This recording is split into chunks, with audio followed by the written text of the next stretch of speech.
Okay. Okay.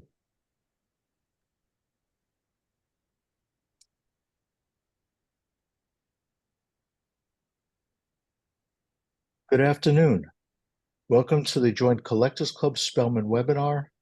We will be starting shortly. We will be starting with the introductions in a few minutes.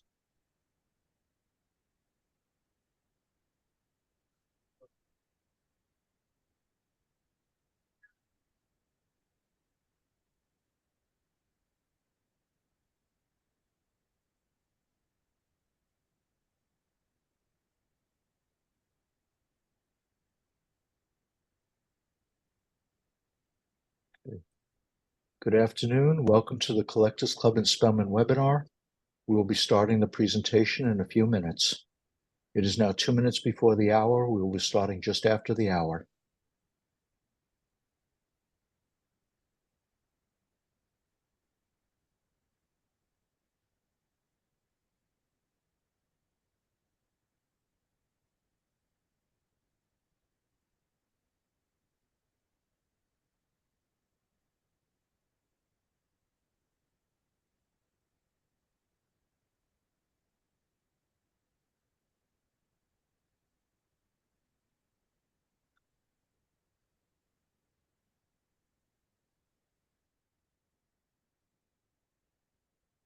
Good afternoon. Welcome to the Collectors Club and Spellman webinar. It is a few minutes before the hour. We will be starting the presentation just after the hour.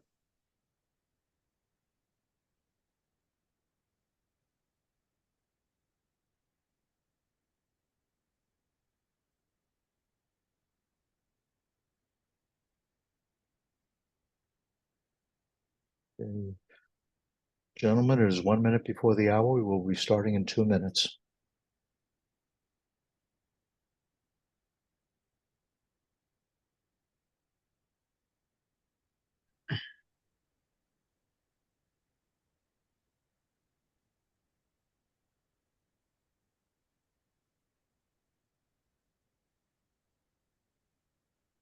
Good afternoon. Welcome to the Collectors Club Spellman webinar. We'll be starting very shortly.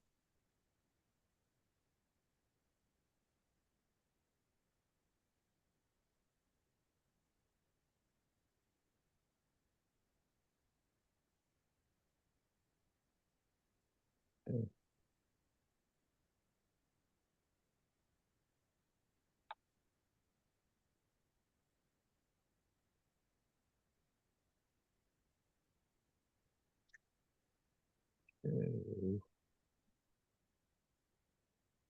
Good afternoon. Welcome to the Collectors Club Spellman webinar. We will be starting in about 1 minute.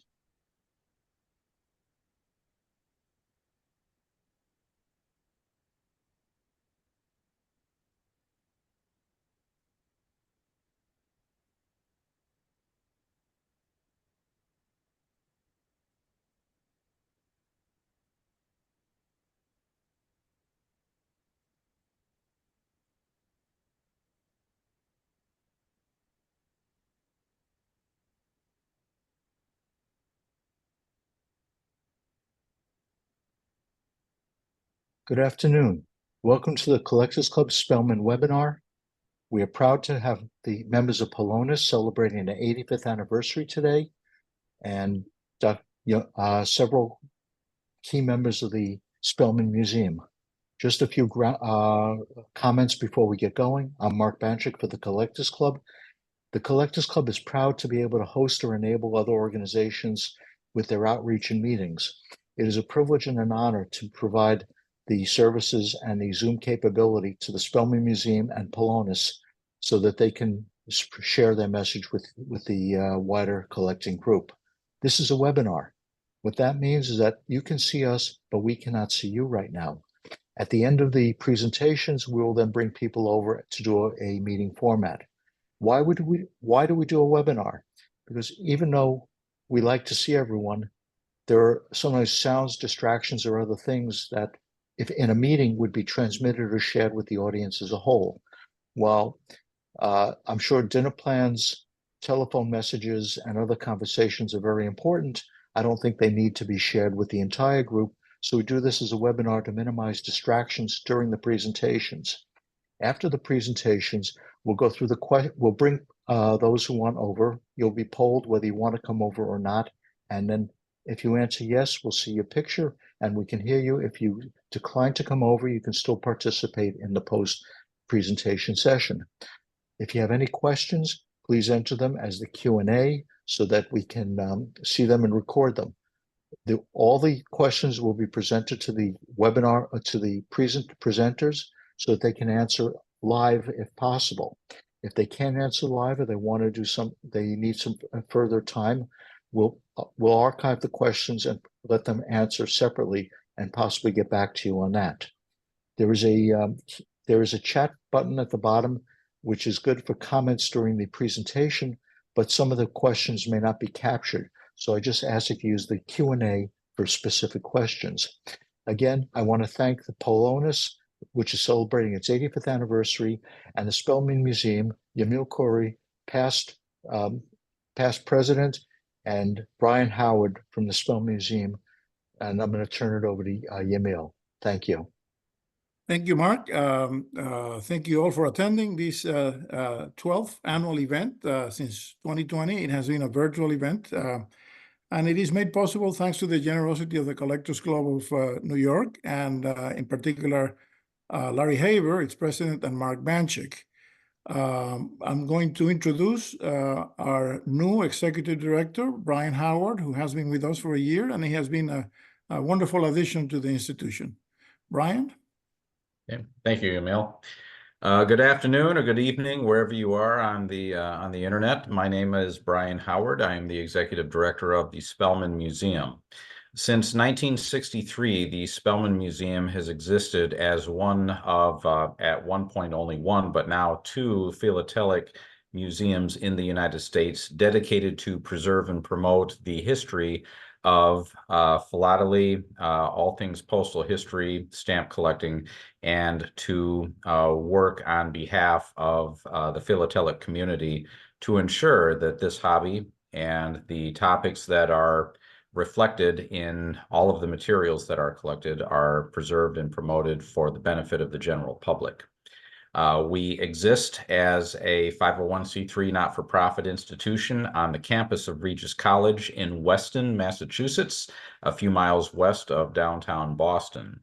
And we exist with a small staff, largely volunteer-driven board staff and crew that helps to not only process collections, but also to build exhibits, create programs, and to maintain activities that do what I just mentioned, preserve and promote philately and support the mission of the organization. We are open several days a week, year-round, and I invite everybody who is planning to come to the World Stamp Show in Boston 2026 to make the short drive out to Weston to take a look at our facility. I am also pleased to serve as a sponsor for tonight's event and to continue to do other activities that, again, promote philately as an important hobby for the benefit not only of the stamp collecting community, but of American society in general. So thank you very much and have a wonderful presentation. Thank you, Brian. And tonight we're very fortunate to have three very prominent philatelists, well-known, discussing some interesting aspects of Polish philately and postal history. We're going to start with Ron Klimley, who's the president of Polonus. Ron? Thanks very much, Emil. I want to start by saying, first of all, I want to thank both Larry Haber and Mark Banchik and the Collectors Club of New York. These events wouldn't exist without their assistance and their guidance, so I appreciate that.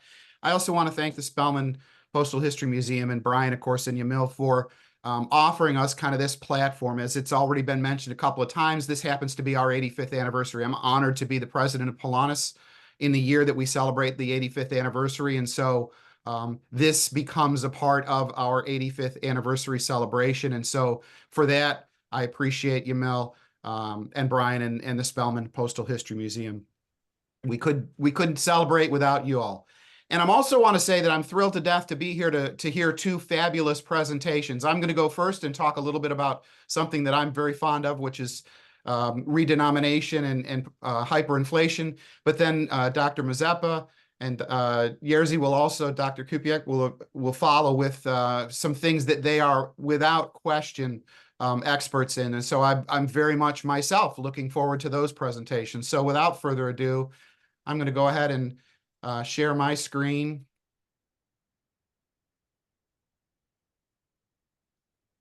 And hopefully you can see my title screen. Yep.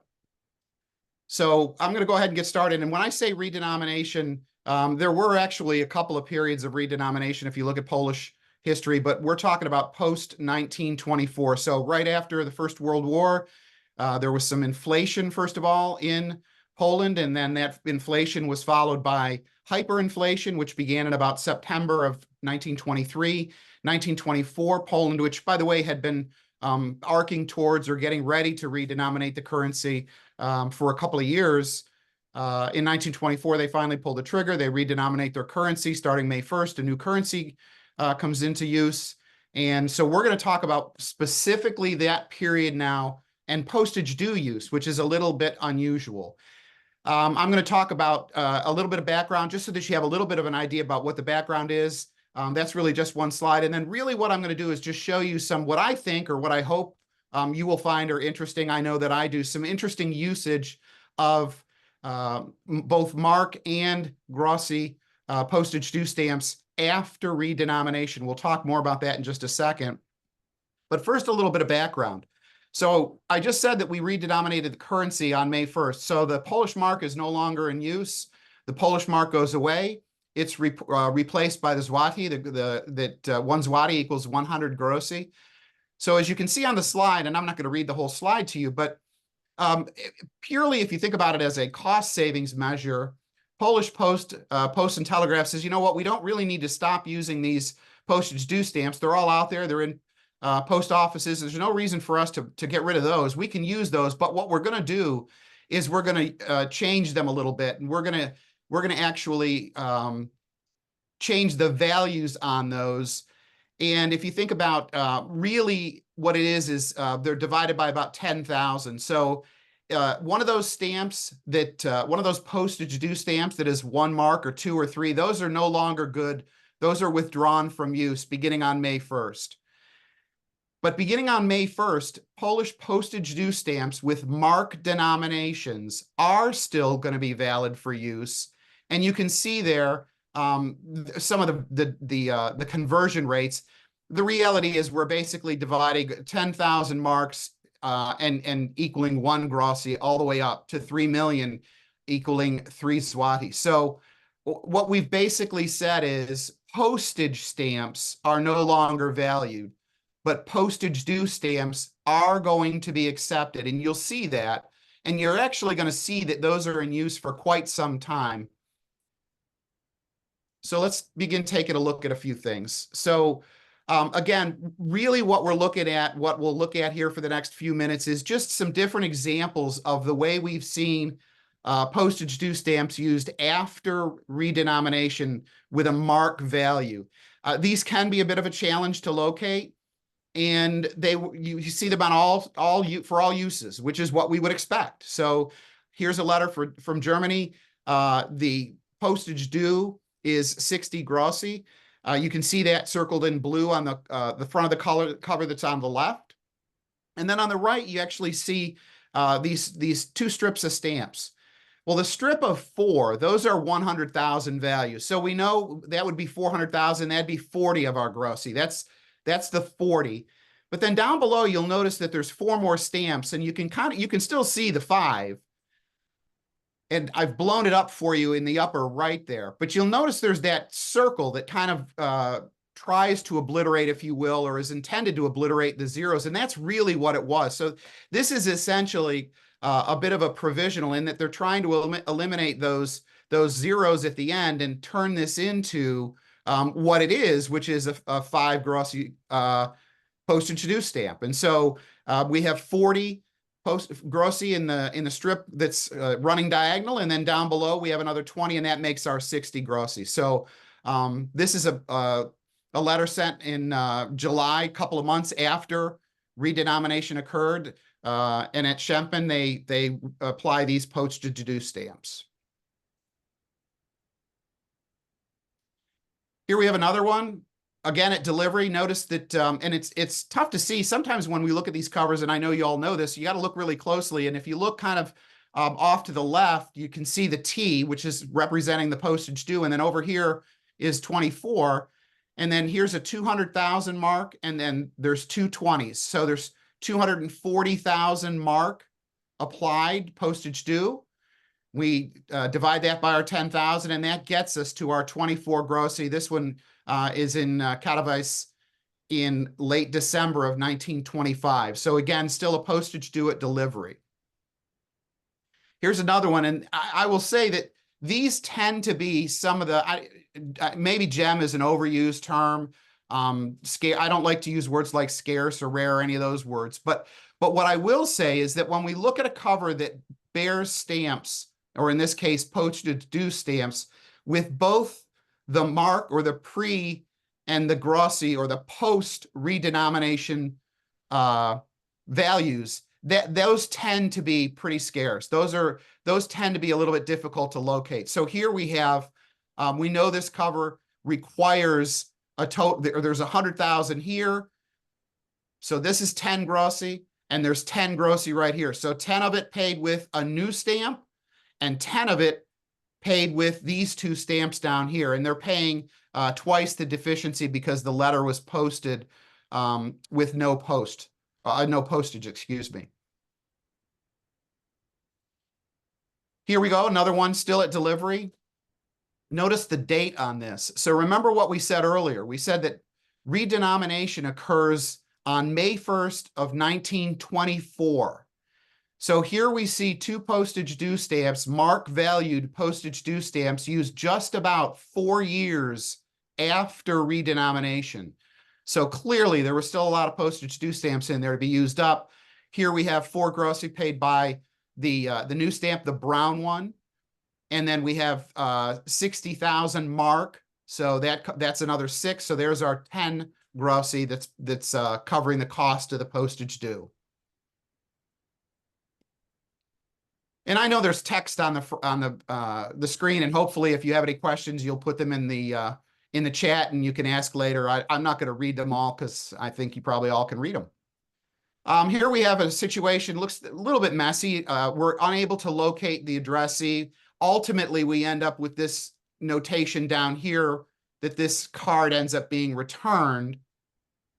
So here is the 18 grossi due for return, and it's covered by a 100,000 mark, a 50,000 mark, and a 30,000 mark. So 180,000 mark divided by 10,000 covers our 18 due. This I'm still researching. So anybody wants to send me an email, feel free.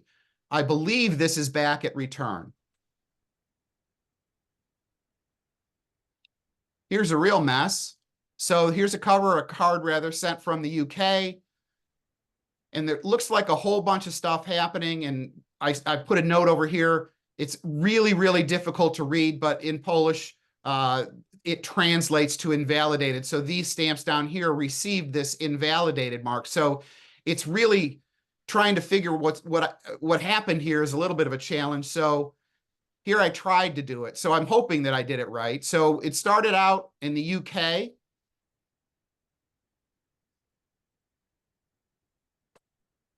And then it receives a due marking down here. And it receives these postage due stamps at Warsaw.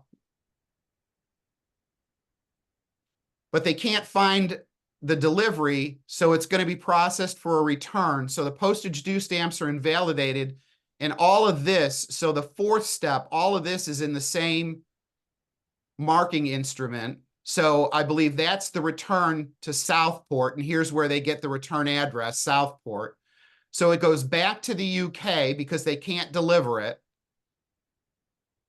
And then 6 is it gets back in London, and now it's due. There's an 1 penny due because of the return, and here's where the postage due for return is applied. So same deal. I think I did that right, but that's one of the things, and candidly, I'm sure one of the things that all of us like about postal history is kind of trying to work your way through all of the things that happened, looking at the dates, trying to follow this card as it moved through the system.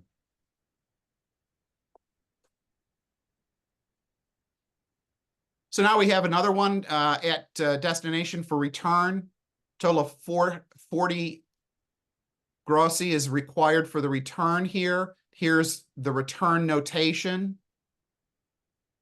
And there's a 300,000 and a 100,000 mark postage due stamp applied here. And then as you see, as I've put the post, it was actually open for the return. And then these are 2 official seals that were affixed at Braunschweig when it was then returned.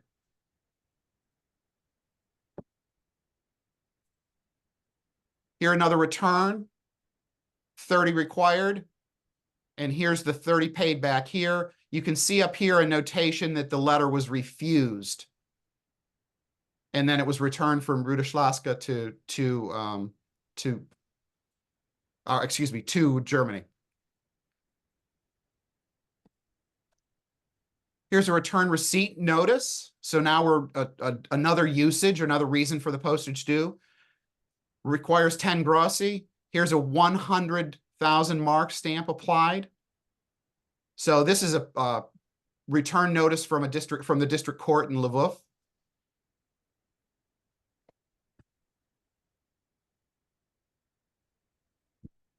Here's an interesting parcel card. So this is domestic. It went from it was inside of Poland. And down here on the right, this is where the postage due has been calculated. And the total amount postage due is 2 zloty 45 grossi. So this is a 2 million mark stamp. And then here's the rest of the postage, 45 in new postage due stamps. So again, this is one of the cards that I would suggest is a little bit more of a challenge to find because it has the mixed currency on it. So this is essentially a domestic parcel card for a domestic shipment. And here we see one that was a foreign card. Came from Germany to Limanova, 80 grossi postage due. And here is 800,000 mark to cover that 80 grossi.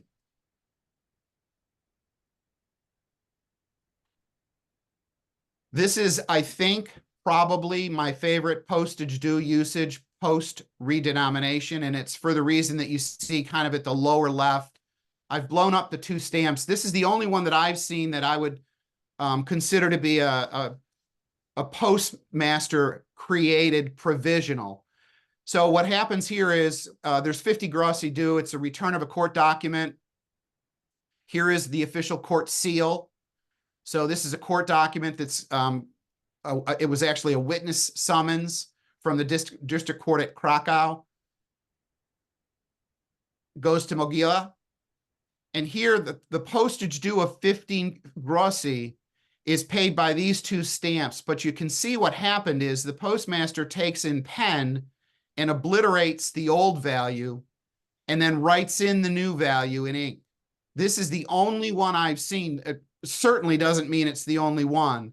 In fact, I would suggest it's likely not, but it is the only one that I've seen with that's a provisional that was created in this way. So for me, this is my favorite of all of the things that I've shown you so far.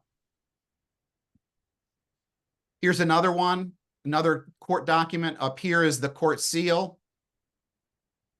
This one here, here's a 1 million mark stamp, but it wouldn't have needed a 1 million mark. It would have needed 15 grossi. This should have been 100,000 mark. If it was 100,000 mark, this was good.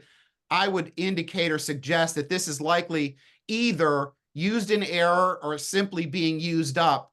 Again, look at the date here. And this is the latest, again, the latest I've seen usage of postage due stamps with a mark denomination. So November 27 of 1928, we're now looking at essentially 4+ years, almost 4.5 years after the mark is redenominated or invalidated, we're still using that stamp. So either it was misinterpreted and so whoever used it thought it was 100,000, or based on the conversion rate, or they were simply using up the million mark stamp because, you know, we're now 4 years into the use of a new currency.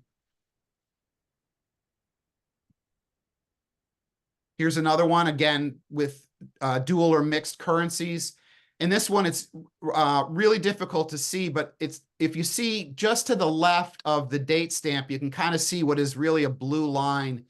And it's really, really hard to see, but the court seal is right here underneath the date stamp. So this is a court resolution from the court in Ulanov. Postage due 15 grossi, paid with a 50,000 mark and a 10 grossi. So another example of an official court document. And then post restant. So post restant held for addressee. The first one I'm showing here comes from outside of Poland to Katowice, Austria to Katowice. So here's the Austrian postage. It's addressed post lagern, which is post restant. So it's addressed to be held for the addressee. Here's the 5, which is the amount due for that service. And it's paid for with a 50,000 mark postage due. So that's from outside of Poland. And here's one that was internal. So here's the Polish postage paying for the delivery. And it's marked post restant right here. And it's to Lux. And the postage due again is 5 grossi, and it's with a 20 and a 30,000 mark to make up that 5 grossi for the service. So that's a variety of ways in which we would use postage due stamps. The key obviously is that we were able to use mark valued postage due stamps even though we were post redenomination. So I'm all set. I appreciate your time. And I'm going to turn it over, I think, to Jim.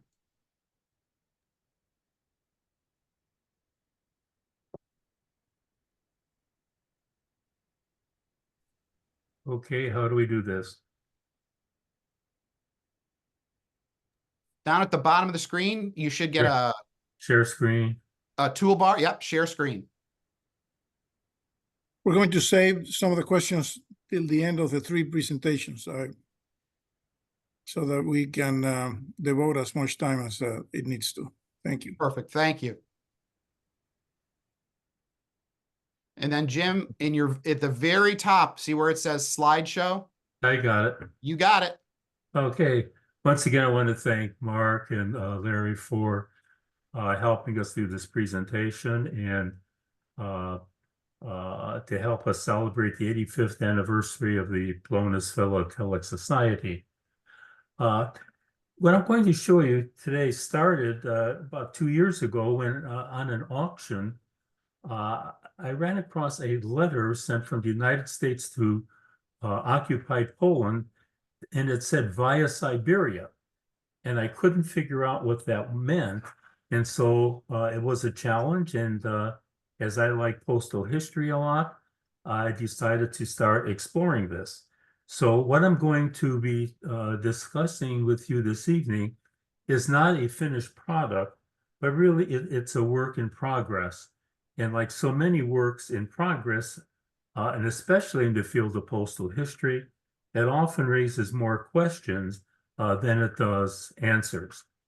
What I'm going to talk about is United States surface and registered mail to, from, and through Poland in 1940 and 41. And as you obviously can see, this is during the war, and we know how the war disrupts postal systems.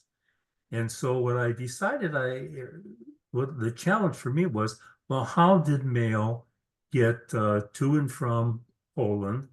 And with the war going on, with the war raging all around the country of Poland.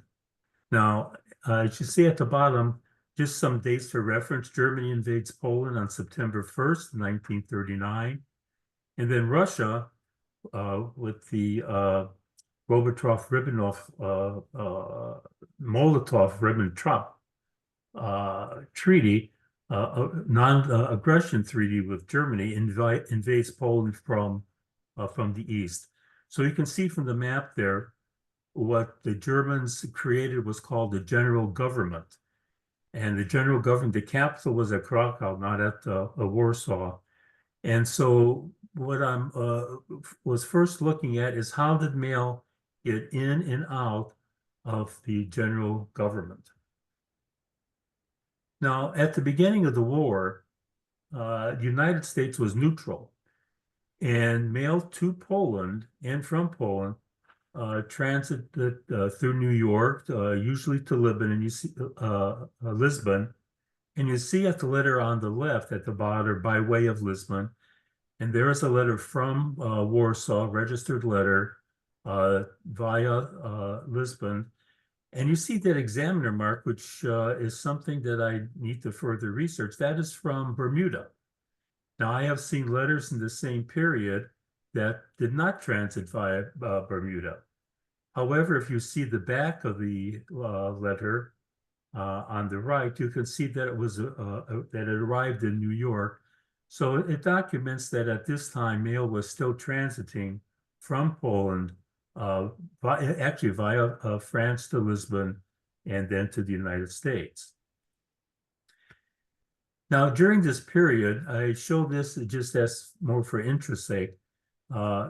Here's a letter from Mielec, and being sent to Connecticut in America.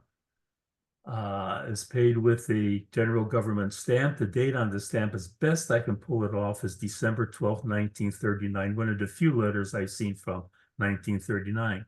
What I found interesting about this letter is if you see up here the SP, in Polish it's Święte Pamięci, which means of blessed memory. And when I was a child, just a few years ago, whenever someone in the Polish community passed away, they would have these holy cards, and above the person's name, they would have the SP, or of blessed memory. So someone here in Mielec was sending a letter to the United States, and this is really what we consider a mourning letter, and undoubtedly announcing the passing of some individual. What was opened by the German censor, as you could see at the back of the letter on the right, where the German censor wrote "zurück," which means returned. The Germans did not want anybody knowing people were dying in Poland, so the Germans did not forward this letter. This interesting. I should say the surface rate at this period was 5 cents. The double rate was 8 cents.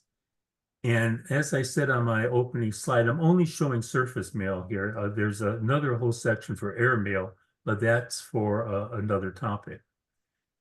This letter is interesting because it's sent on May 20th, 1940.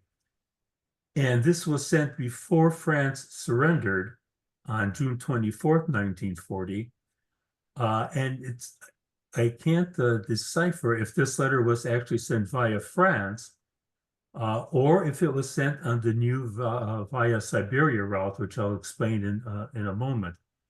The Germans stopped sending postal material west from Germany through France at some time in June. But exactly when, was it during the postal surrender or while they were partially occupying it? I don't know. So it's somewhat of a mystery if this letter went via France and Lisbon to, actually, I'm sorry, the other way, coming from New York to Lisbon through France to Germany, or via the Trans-Siberia route from California. Sorry, I got that confused. The 10-cent rate doesn't make a whole lot of sense. It's not a double rate. It's not an airmail rate.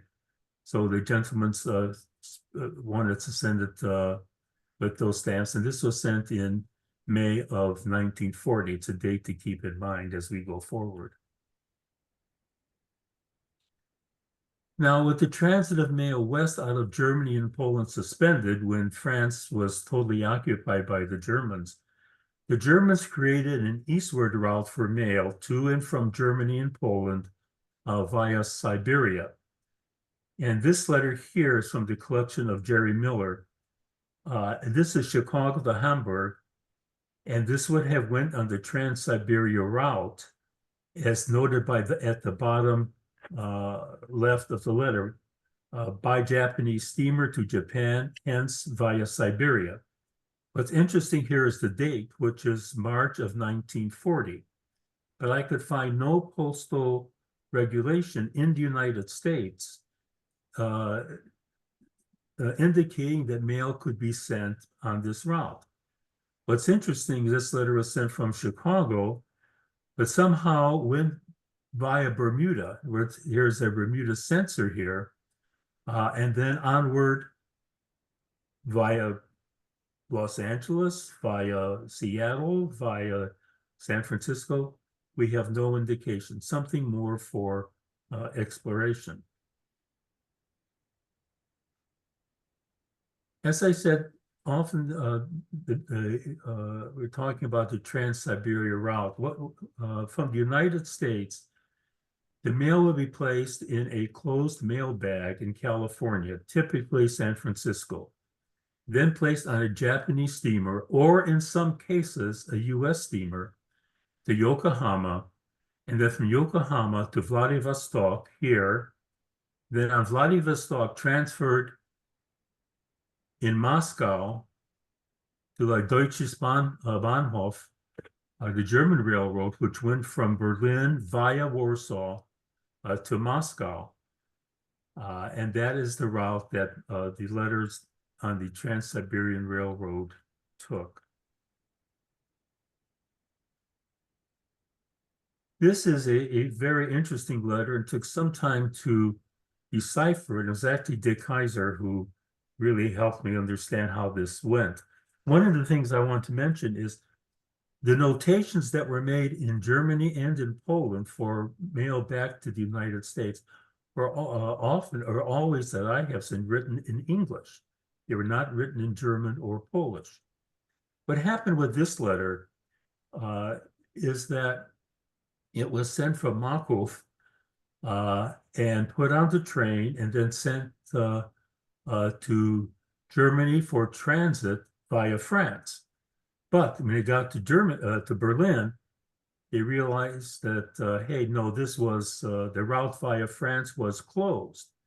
So the letter was returned to sender in Warsaw, and then in German, the German there put the return to sender and US government boat, and then endorsed SS President Jefferson via San Francisco.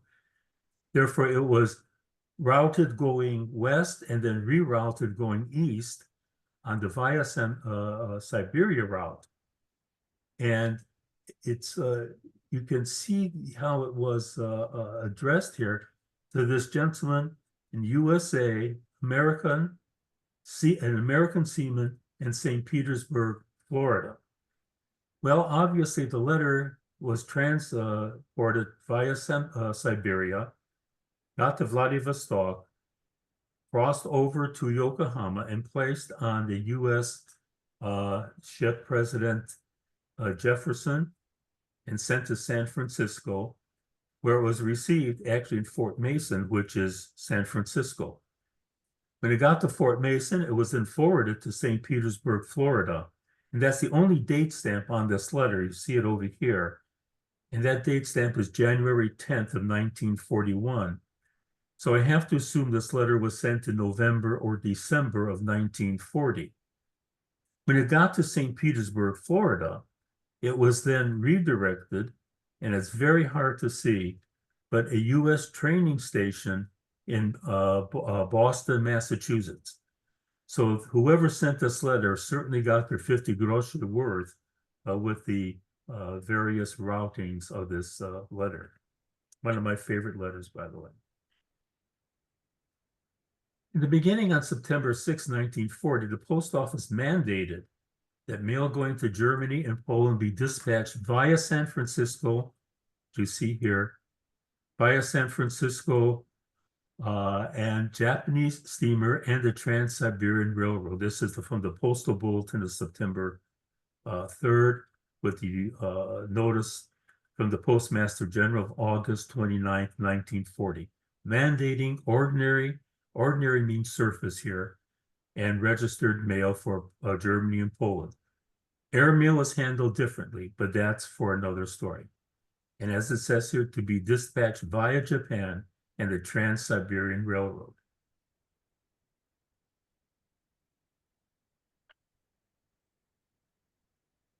This is I copied from an auction catalog. I don't own this, even though I would very much like to.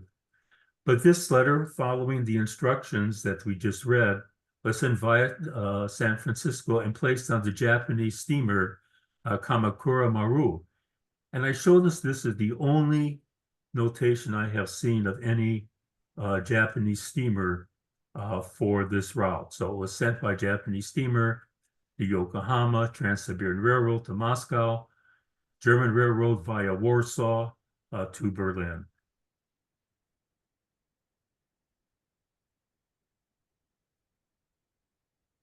This is also one of my favorite letters. It was sent from Reading, Pennsylvania, August 28, 1940, and sent to Warsaw.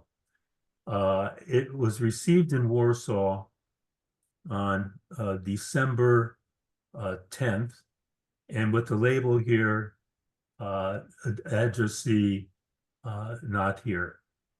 One can't imagine what a professor who was the Secretary of Education, Warsaw, what may have happened to him at this time with what the Germans were doing with the educated population in Poland. Anyway, the Germans returned to Reading, Pennsylvania, and it was received in Pennsylvania back on December 31st, 1940. I don't know what this mark here means. Anyone has any idea? I'd be happy to hear it.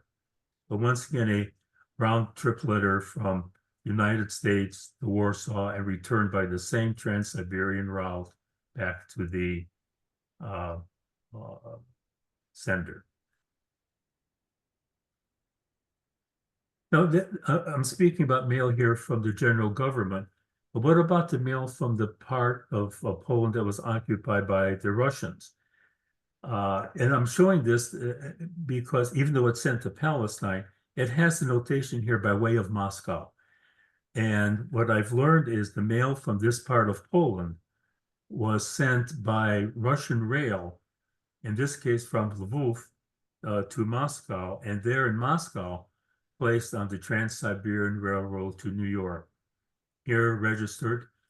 Now, as I said, this mail was placed in closed mail bags. So if a letter is not registered, we have no actual way of knowing that it was on the Trans-Siberian Railroad route. However, if the letter were registered, once it got to the United States, then it was put in the registered office, and here in San Pedro, California, received registered mail CDS. And this is the only way we can actually document that a letter went on the Trans-Siberian route, and it's only we can find this only on registered letters. I have seen very few, actually only 3 letters from the Russian occupied part of Poland at this time. There definitely should be more, I just haven't found them. One of the difficulties in learning about this area, this 2-year period, is how difficult it is to find material. For instance, a typical letter from the general government you can buy for $10 on eBay. However, a letter from the general government in this 2-year period, I have bid over $100 and lost the bid on eBay. So people are certainly looking for these. So then what happened? So the post office department comes back and says that mail via the Trans-Pacific route is rescinded as of October 4th, 1940.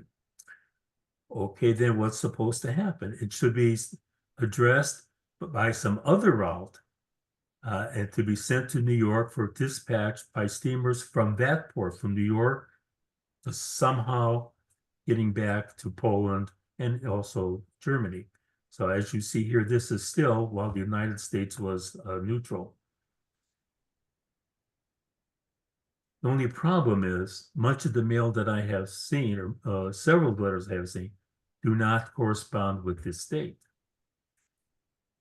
But here's one that does. This is mail sent to Poland from Boston via Lisbon from New York on a steamship, the Syboney, to Lisbon, and then forwarded to the general government in Poland. This is the only postal card I have seen.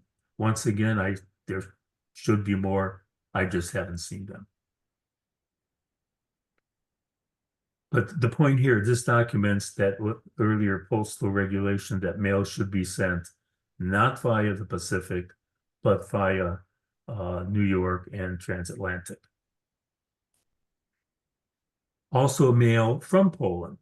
Here's a letter from Poland, from Warsaw, following the transatlantic route to New York. And you could see here on the back, the New York receiving marks. So it was not sent via the Trans-Siberian route, but via New York, Lisbon to New York.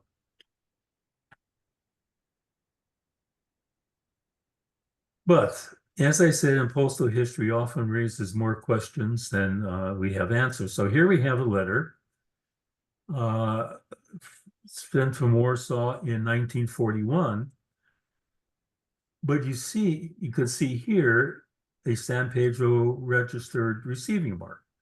So this belays what we were told by the Post Office Department earlier.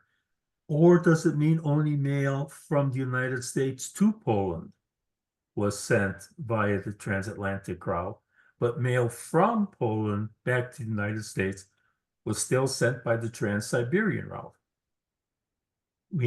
I cannot find anything in the literature to document this, but we do know here is a letter back in early 1941 sent by the Trans-Siberian route, and we know that for certain because of the San Pedro, California registry receiving CVS.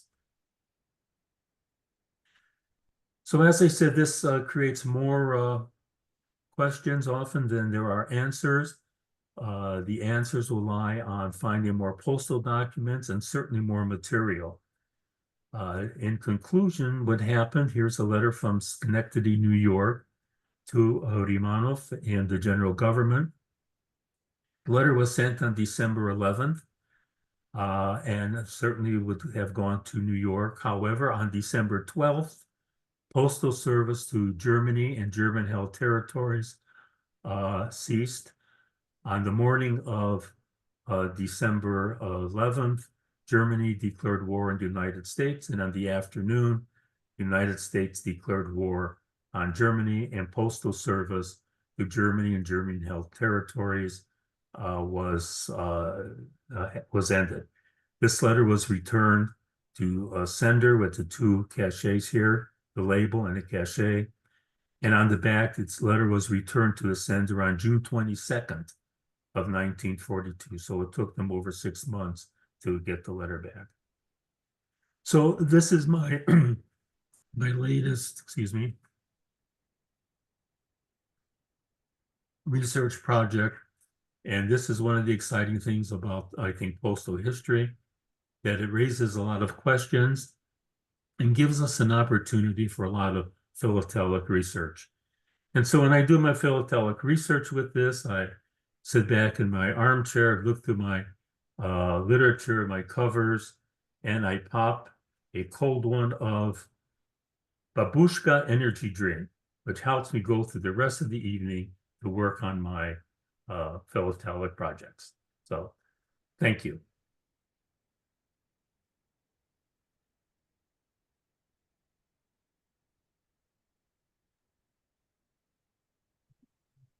Okay,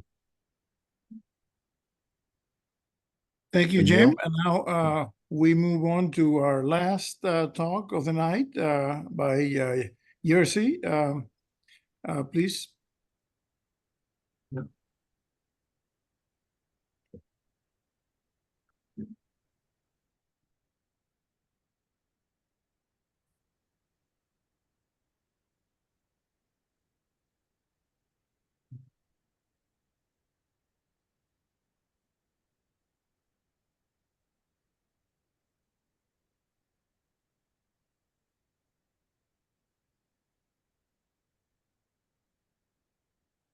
Well,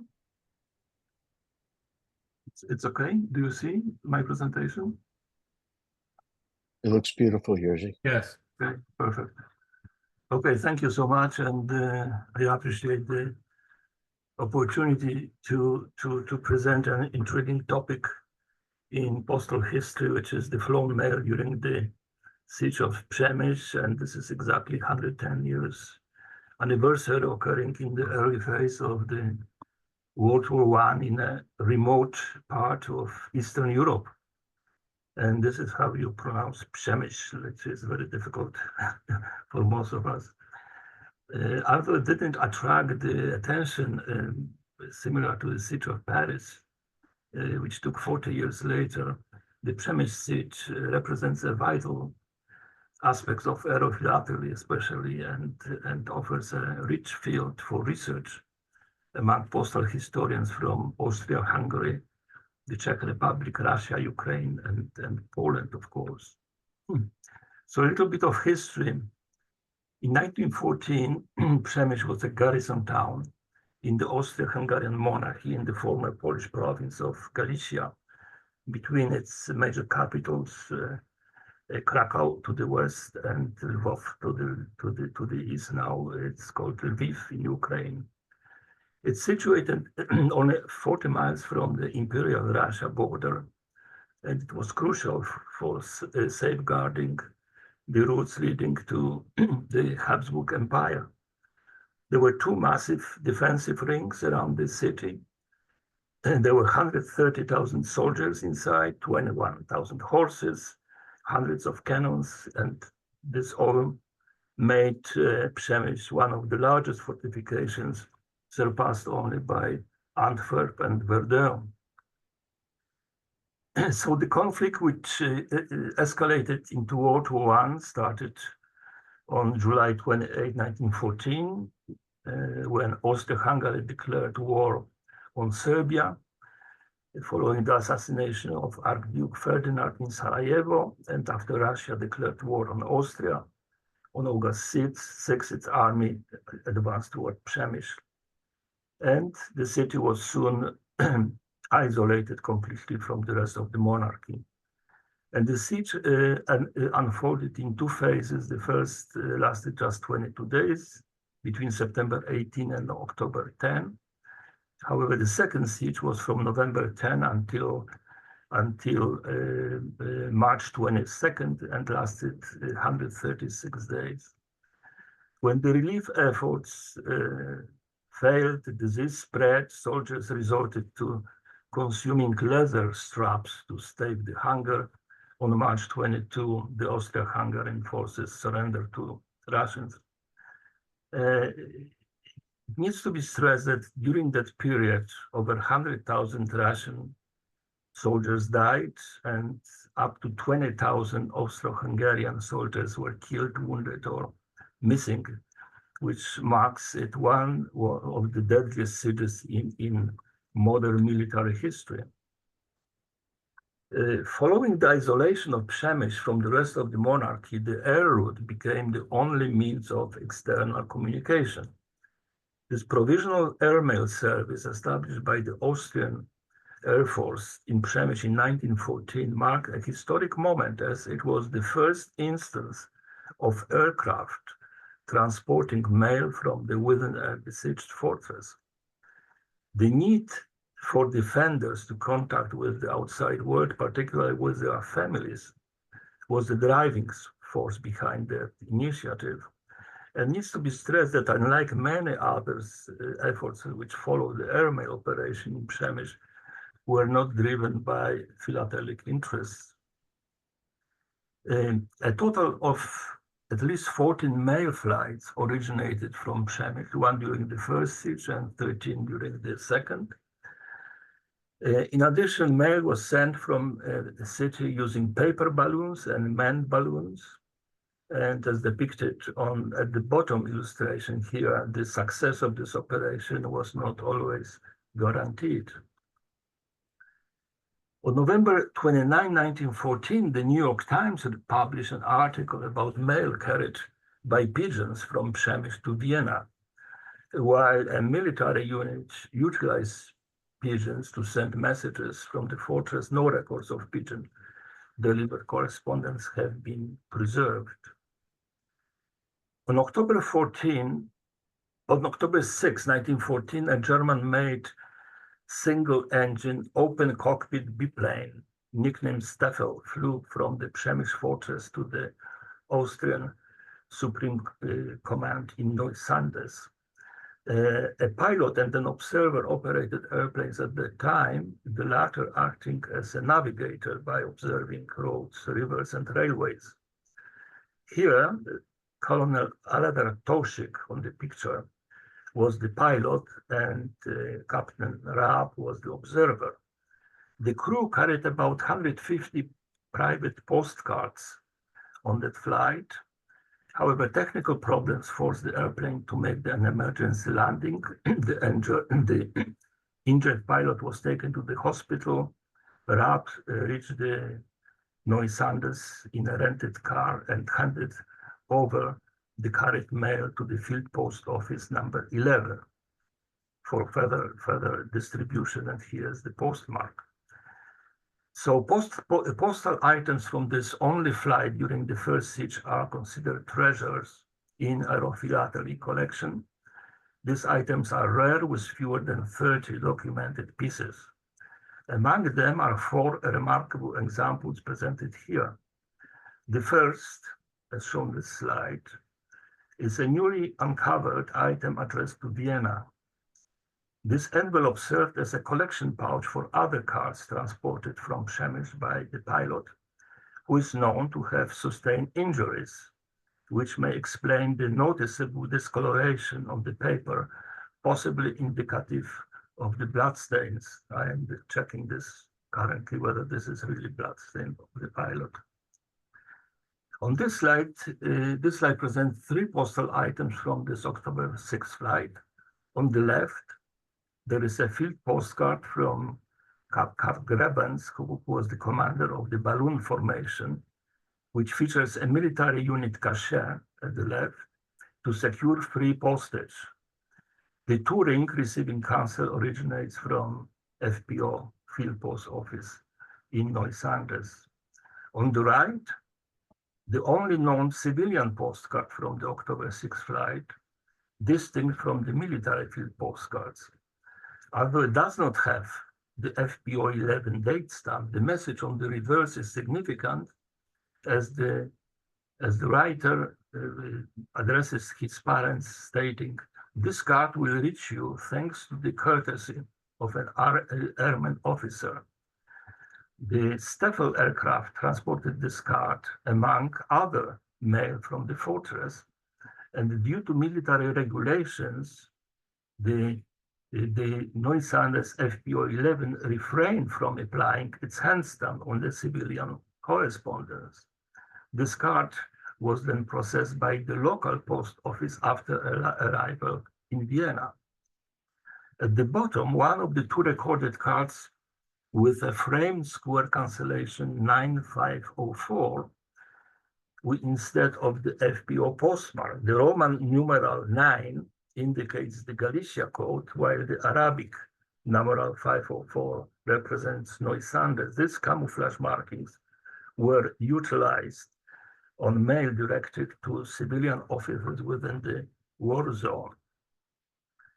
On December 9, 1914, Hans Vanek, pilot, departed from Przemysl Due to strong winds, he landed in Kaszał, Hungary, now Košice, Slovakia.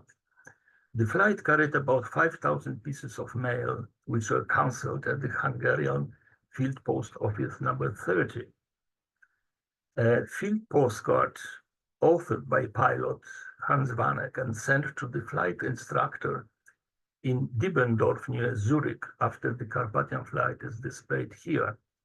It features several marking and cancellation from Switzerland, but no Swiss post due stamp of 10 Rappen after the agreement on discontinued fees for Austrian mail has expired.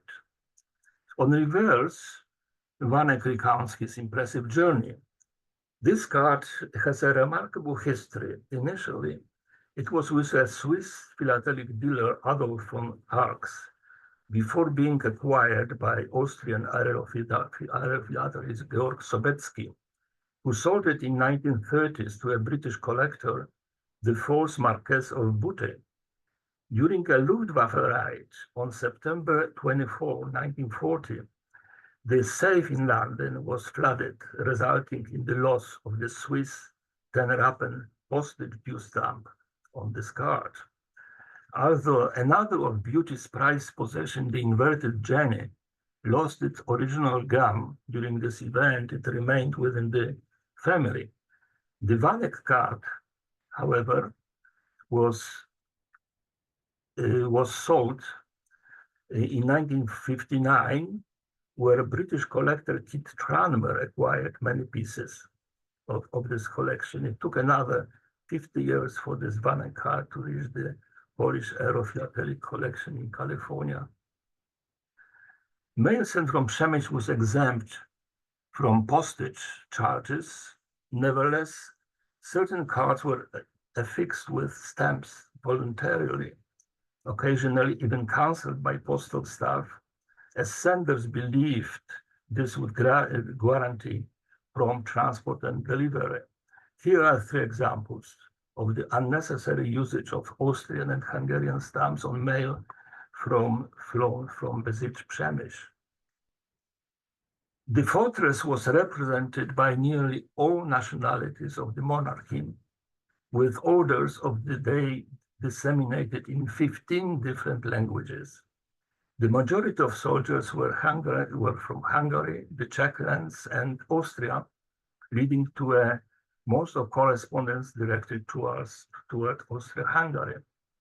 An informal survey of philatelic materials indicates approximately 30 airmail letters sent to Germany and 10 to 12 each to Polish Galicia and Italy, with a limited number to other localities like Bucharest, Zagreb, Istria, Puglia, Dalmatia, and Trieste.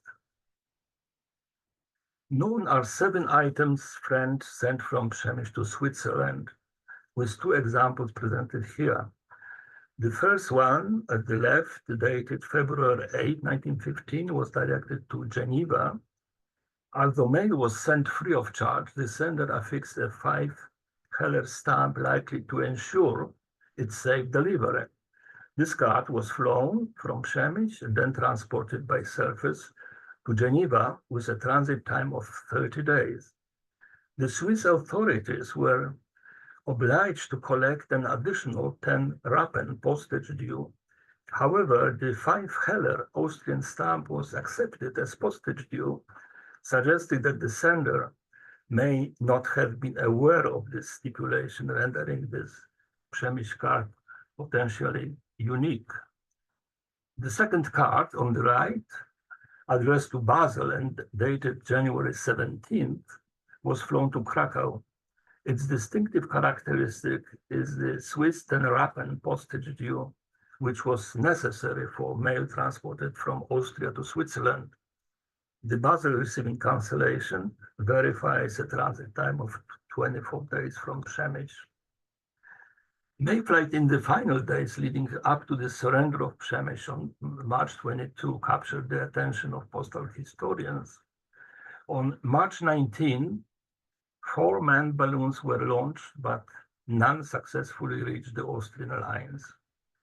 3 days later, on the day of surrender, 2 aircraft departed from the Przemysl airfield. The airmail that was dispatched from the Przemysl fortress and subsequently captured by the Russians is rare, with only 4 items from balloon flights and 16 from airplane flights having been identified. Here are the examples.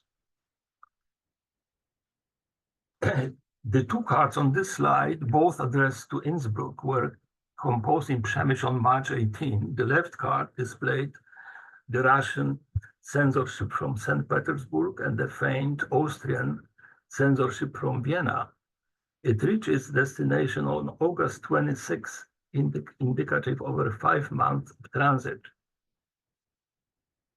From these details, it can be inferred that both cars were transported by the manned balloon Austria under the command of Hauptmann Niemerichter, shown at the bottom.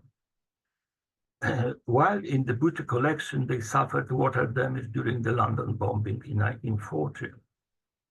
What's interesting is that in 1929, the pilot of this balloon, Julius Niemerichter, recounted that following an emergency landing, the crew disposed approximately 40 kilograms of mail.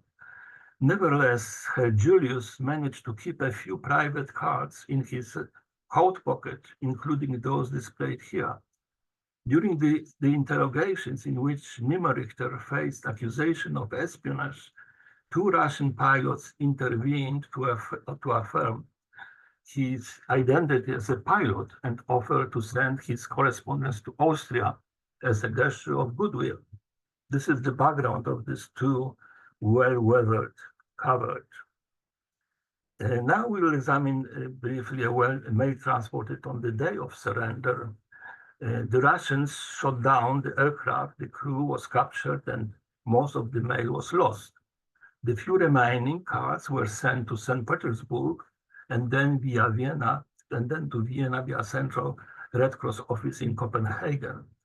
And 2 postcards shown here, both dated of March 21st, that is 2 days after the launch of manned balloons. They show the usual markings from censorship in Russia, St. Petersburg, and in Austria. Consistent with this is flight 14 on March 22. The delivery of the mail occurred nearly 5 months later. Private mail which reached Bicech Przemysl is rare, and only a few documented items exist. Such correspondence originates from soldiers who defied orders to destroy their letters prior to the surrender. Furthermore, the likelihood of such mail surviving years in Russian POW camps is low, and two remarkable examples are shown here, and they show different markings from Przemysl and from Krakow during the censorship. This airmail addressed to Przemysl is recognized as the only private letter that successfully reached the fortress just prior to its capitulation. The envelope flap bears a confirmation from the pilot stating it was delivered on the final flight on March 22 at 5 p.m. The fortress surrendered to Russian forces the following day. Classified among the 100 rarest of the rare philatelic items, this airmail was showcased at the Monaco Field 2002 exhibition organized by the Club de Monte Carlo. A copy of the catalog page is shown here with the Mikulski certificate. Keith Tranmer, a prominent researcher from the Great Britain, recognized for his significant contribution to postal history of the Przemysl siege, wrote, "There are many interpretations of what constitutes postal history, but in my long experience, the human aspect that the student can discover is the true reward of collecting, and in a subject such as the siege of Przemysl, the collector is able to relate closely to some of the personalities engaged. The Przemysl siege represents an ideal postal history subject because it has a beginning and an end. strong historical connections and unlimited scope. I trust that I have successfully communicated this message to everyone tonight. Here are some references to my presentation. On the right is the sheet of private Polish stamps commemorating 100 years of the Przemysl siege in 2015. Among the stamps are two depict covers from my collection that I showcase this evening. My previous research on the siege of Przemysl was published in 2012 in the American Philatelists, and I was obviously honored to receive the Barbara Miller Award for the best article in that publication year. So thank you very much for your attention. As a side note, during my 18 years at Harvard, I often visited the Spellman Museum. It was a real pleasure to return, even if only virtually, this evening. Thank you.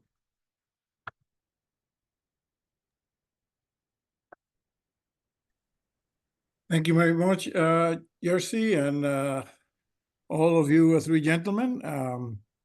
Mark, if you want to start inviting people to join. In the meantime, I have a couple of questions for Ron. Ron, you show a couple of non-delivered postage due covers. In those cases, obviously, the postage due stamps were applied by the post office for accountancy purposes, since the recipient either could not be found on one occasion, a card from Great Britain, and another one, the letter was refused. I mean, this practice was not unusual in many other countries. I just didn't know that that was still going on that late in the 20th century in Poland.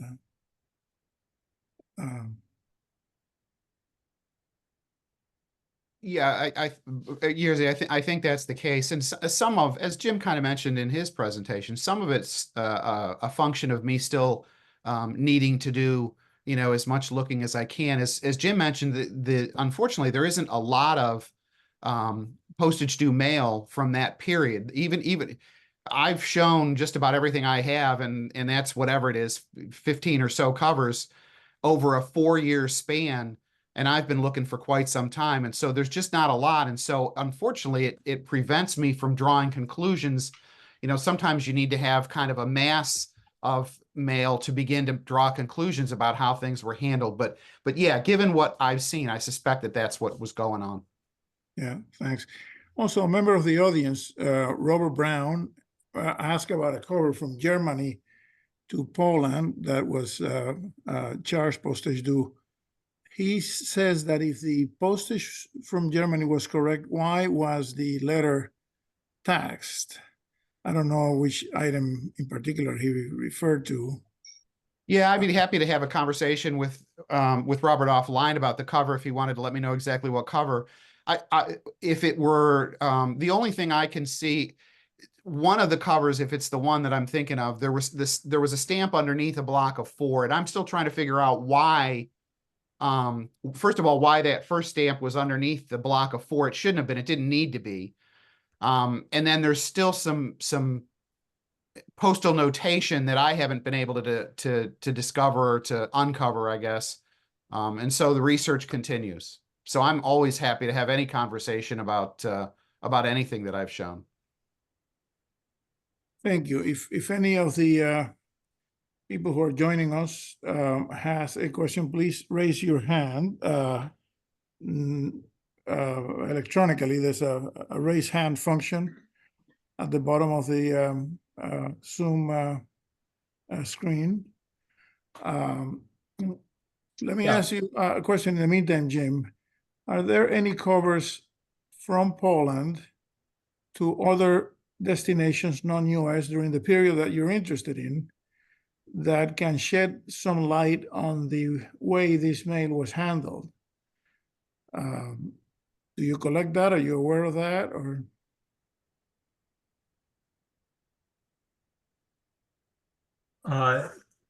yes, I've looked for those, but I have seen no other examples of mail.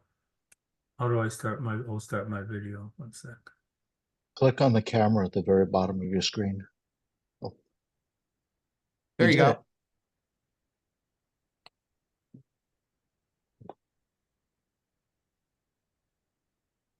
Oh, there I am. No, I have not seen any mail to other countries. I had suspected there may be some to, for instance, Canada. But if there is, I have not seen any. Thank you. And now Dr. Wasserman has a question. Yes, for Jim, thank you, three gentlemen, for really engaging presentations.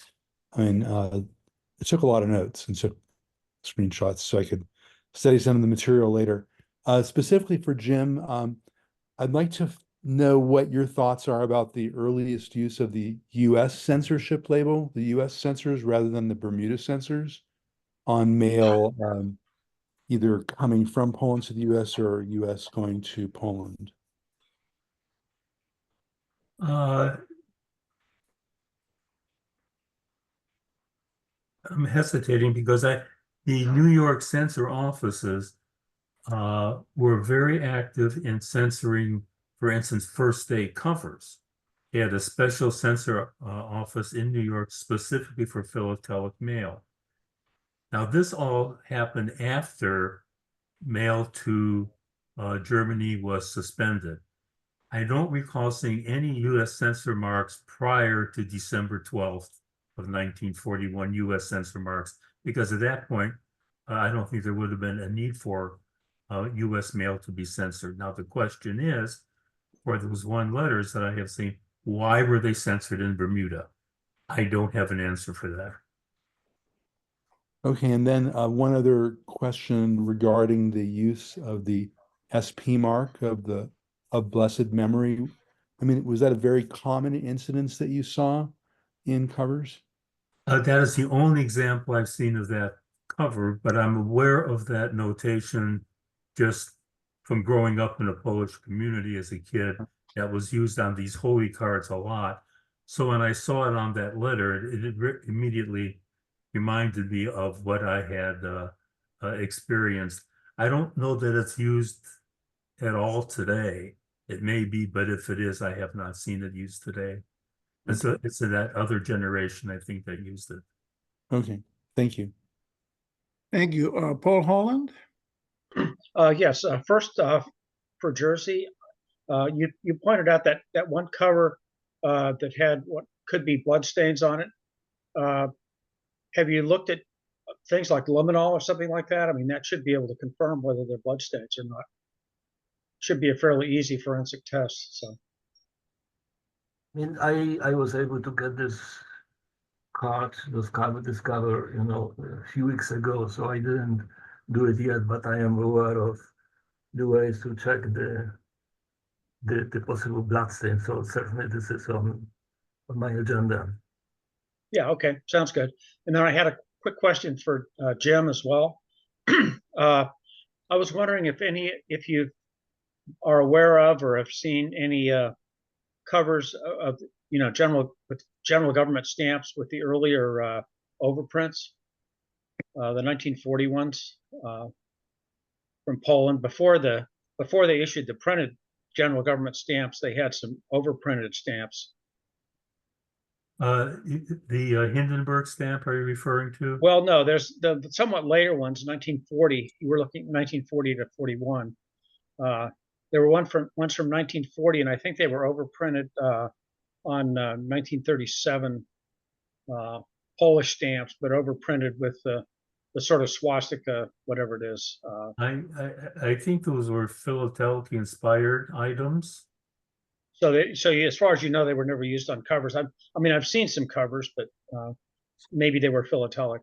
Yeah, well, there's a gentleman in Argentina who's making some of those covers by the dozens. So okay, so they don't, as far as legitimate covers mailed from Poland, probably not. I'm not aware of any of those, Paul. By the way, it's nice to talk to you. I haven't talked to you since Overrun Country Days. So thanks. Good to Okay, see sure. you. I just didn't know. Yeah. It's not an area of mine. So good. Thank you. I think Thomas Maliki is next. Yes, hello. Question for Jim, or maybe consideration. When you're talking about the morning letter, the Świętej Pamięci is usually referred to somebody who's dead already. Yes. So, and SP is a normal way of addressing letters, which says Szanowna Pani, Szanowny Pan, SP. Yes. That's why I think this is not Świętej Pamięci. I think it's just Szanowna Pani. Yes, that my first thought was exactly what you said, but then I spoke with two of my friends in Poland, and they're the ones that suggested it was Święte Pamięci. So, as I say, it makes a good story either way. Yeah. Well, it looks like it's being sent to a dead person then. No, well, as I said, I think it was sent as a mourning letter announcing the death of a person. But as I said, either way makes a good story. Thank you. Jerry Piotrowski? Yeah, as far as the SP, I think if you looked at the cover, if there was a little accent above the S, that would be Świętej Pamięci rather than SP Szanowny Pan. I know that probably about 12 or 13 years ago, I had to have some gravestones made from my my late parents, and I know I had that SP above their names. So that's still used by some people. Yeah. I don't know whether that makes me old or what, but it's a tradition more than anything else. Yeah, thank you. Thank you. Anyone else? Jerry, any other questions or? Oh, No, a comment though. I mean, I enjoyed all three presentations, but I enjoyed Jerzy Kupiec-Weglinski's presentation the most because I have a real interest in Przemysl flight covers. I don't have very many of them, but I find them very, very, very interesting. And I thank you for that. Dziękuję. Well, on behalf of the Collectors Club, I want to thank everyone for participating. I want to thank the staff and the team from the Spellman Museum and Polonus celebrating an 85th anniversary. Again, this is a wonderful thing. Next week, the Collectors Club will be hosting the Irish Philatelic Societies. We're having an Irish session starting on our usual Wednesday time, and we look forward. If there are any additional comments, any additional thoughts, Yamil, Brian, or anyone else, please say your piece now. I have one other comment or question. Will this be available to view again on either YouTube or somewhere else? We have recorded it and we'll pass over the information to the Spellman so they can access the recordings. Okay, and I will send it to Ron to distribute to the Polish group. And incidentally, if any of you are not aware, the Spellman Museum recently established a YouTube channel on which a lot of videos, its monthly updates and other video content has been produced, and we would be happy to post that on there as well. Well, this harks back to the days when the symposium was held in conjunction with the Boxborough show. We would have the session, meet for lunch in the cafeteria, chat over coffee, tea, or chocolate milk, whatever the case may be, and have a wonderful time, both listening to the presentations and interacting with friends. So anyway, Yamil, I'm turning it over to you for final comments. Well, thanks again to all of you for attending these wonderful presentations. Thank you for the presenters. Thank you, Mark, and the Collectors Club, and we hope to see you again soon. Yes, thank you, Have a good thank you. evening. Bravo, bravo. Okay. Jerry, you are getting old. Thank you, Mike. Just Thank you. one question Thank for you, for Jerzy. Do you know any good pathologists in the LA area for the Well, blood analysis? I am the pathologist. So I know. I I my was best. Okay. Yes, I know. You cannot, Do you you cannot have be your own a patient. letter? Igor, go ahead. I was asking Emil if he has a dead man's letter to present to pathologist. Oh, As Jerzy knows, you cannot be your own patient, or you shouldn't be anyway.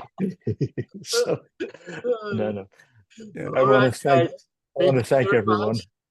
Bye-bye. All right, Thank you, thank everybody. you, thank you. Have a Good nice morning to day. all from India.